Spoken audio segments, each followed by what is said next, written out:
Hello বন্ধুরা, আপনাদের মাঝে আবারও একটি নতুন গল্প নিয়ে হাজির হলাম।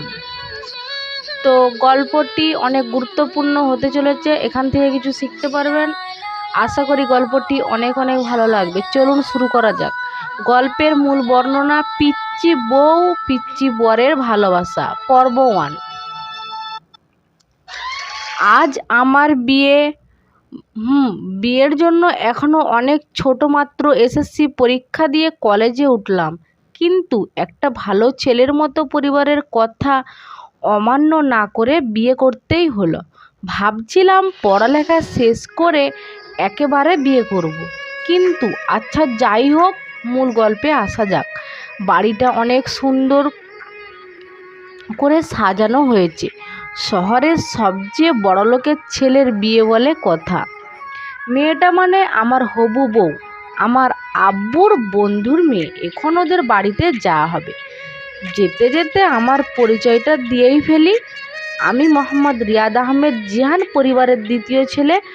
বড় একটা ভাই আছে, নাম মোহাম্মদ তাসকিন আহমেদ। ভাইয়ার বিয়ে অনেক আগেই হয়েছে। একটা সুইট ভাবি আছে, আমাকে নিজের ভাইয়ের মতো আদর ও ভালোবাসে, কারণ ওনার কোনো ছোট ভাই নেই। বাকিটা গল্প যেভাবে এগিয়ে যাবে তখনই জেনে নিয়েন। পরিচয় দিতে দিতে হবু বউয়ের বাড়ি এসে গেছি। বাড়িটা অনেক সুন্দর করে সাজানো। আমার শ্বশুর আব্বাও আমাদের মতো বড়লোক, কিন্তু আমাদের থেকে একটু কম। স্বাগতম জানানোর জন্য গেটের সামনে অপেক্ষা করছিল। আমাদের দেখে এগিয়ে এসে বললেন, শ্বশুর আব্বা আসসালামু আলাইকুম। ভাই ভালো আছেন? আব্বু ওয়ালাইকুম আসসালাম। ভাই আলহামদুলিল্লাহ ভালো, আপনি ভালো আছেন? শ্বশুর আব্বা আলহামদুলিল্লাহ ভালো। আঙ্কেল আসসালামু আলাইকুম। শ্বশুর আব্বা ওয়ালাইকুম আসসালাম। ভালো আছো বাবা? আলহামদুলিল্লাহ ভালো, আপনি ভালো আছেন? শ্বশুর আব্বা আলহামদুলিল্লাহ আমিও ভালো। আসুন সবাই ভিতরে আসুন। তারপর সবাই ভিতরে গেলাম। একটু পরে হবু বউকে আনা হলো। ওয়াও, পুরাই কিউট, পুতুলের মতো লাগছে।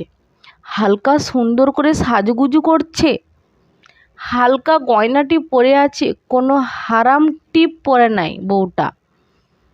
তো আমার এমনি সুন্দর, এখন আরও সুন্দর লাগছে। কিন্তু যে সময় প্রথম দেখেছিলাম ফুল বরখা পরা অবস্থায়, আরও বেশি ভালো লাগছিল। পুরা একটা হুরপরি। ভাবি কি করে ভাইটু এভাবে দেখা হচ্ছে। ভাই আমারে ভাইটু বলেই ডাকে আদর করে। কই না তো ভাবি,